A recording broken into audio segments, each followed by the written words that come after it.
of my other daughters for their sister and their mother. And I would like to thank all of you because you all helped too. Couldn't do it without you, don't you know it? Thank you very much. I founded Women's Collective 6 years ago after finding that I was HIV positive. Now, I'm not only an advocate for myself, but for many other women as well. And if you ask me what the Women's Collective done for me, first, they've given me a voice. Second, they set me on a career path. And thirdly, they've taken away some of the stigma that I placed upon myself and that which society has placed upon people who are infected. These are the things that the Women Collective does, not only for me, but for many other women who walk through our doors. I am honored every day that I walk in and see that there is a safe place. There is a place that women can come to and get what they need. The very things that I didn't have when I was diagnosed. So it gives me great honor and pride to see that there is now some place that as you're diagnosed, you can come to, and we will give you care with love and dignity. Say that again. Faith in one another. And faith in ourselves. Yes. Faith in ourselves.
When I was diagnosed in 1986, they didn't think women got HIV or AIDS. It's now the leading cause of death for Black women between the ages of 25 and 34. This is the reason the Women's Collective exists and why we must be here. One of the unique things about the Women's Collective is that we provide services which a lot of people do. Case management, mental health, support group, all of those services. The thing that I think we do that's unique and different is in between all of those services, we provide lots of nurturing, self-esteem building, empowerment, so that women feel worthy and good about themselves. We do our best to make it a safe space, a loving space. If it doesn't work out. We have three arms to the agency. We have the care side, where we take care of women living with HIV, providing them services.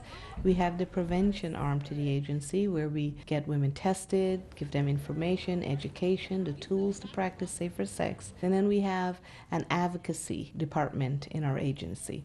If you're going to talk to community center, if you're going to talk to a church for the first time, is that this epidemic is now hitting women, and it's hitting women of color. One of the example of our care side would be the Coffee House. That's our support group, which actually started the Women's Collective. And I lost my husband, I lost my back, and it's really hard some days just to keep on. The things we have in common, I talk about my own story. I never thought this would happen to me, like most of us. I was married for 10 years, and after the birth of my third child, who was born very sick. And by the time she was about 2.5, my husband began to get very ill. He died on January 1st, New Year's Day, 1987. And 6 months later, I lost my precious daughter. And at the age of 29, discovered that I too had AIDS. I had no T cells, I was 80 pounds, and I was told I had less than 2 years to live. And I looked at our family photograph of 5 of us. We didn't know this was in our household. We didn't know this was anywhere around us. That's my story, but really and truly it's not only my story, it's all of our stories. And you share your pain and you cry with people who are dealing with the very same issues like you. Here at the Women's Collective, when a woman first comes into our offices, she's introduced to our space as well as to the staff. She's provided with a case manager. Her needs and the needs of her families are identified, and together they work on available resources in the community, such as housing, food, emergency financial assistance, and utility assistance. Because we're family-centered, our services extend not only to the woman, the initial client, but also to her self-identified family members. Here at the Collective, we have a resource room. We have computers that are in there that are internet accessible. She can do job searches. She can do research around her disease. We have a community kitchen. Women can come in. They can prepare breakfast and lunch food items. They can also enjoy the resource room in terms of rest. We also have a mobile unit that's out in the street testing women and their families. I care about these people because I'm one of them. How you doing? Hi, ladies. How y'all doing?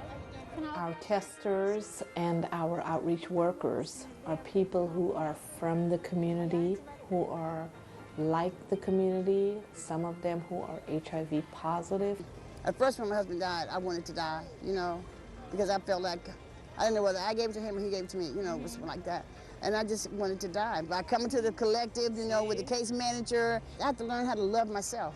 And that's why I am so grateful that I'm able to come out and help somebody else, to save their lives. Intertwined between all of that hard work that we do is some fun, wonderful activities that bring joy to the women. For example, Spa Day. It's a day that the organization provide pedicures and massages, facials. The lights are off and the women come in and they're treated very special, like you are worthy. We appreciate you. I founded Women's Collective 6 years ago after finding that I was HIV positive. Now, I'm not only an advocate for myself, but for many other women as well. And if you ask me what the Women's Collective done for me, first, they've given me a voice. Second, they set me on a career path. And thirdly, they've taken away some of the stigma that I placed upon myself and that which society has placed upon people who are infected. These are the things that the Women's Collective does, not only for me, but for many other women who walk through our doors. I am honored every day that I walk in and see that there is a safe place. There is a place that women can come to and get what they need. The very things that I didn't have when I was diagnosed. So it gives me great honor and pride to see that there is now some place that as you're diagnosed, you can come to, and we will give you care with love and dignity. Say that again. Faith in one another. And faith in ourselves. Yes. Faith in ourselves.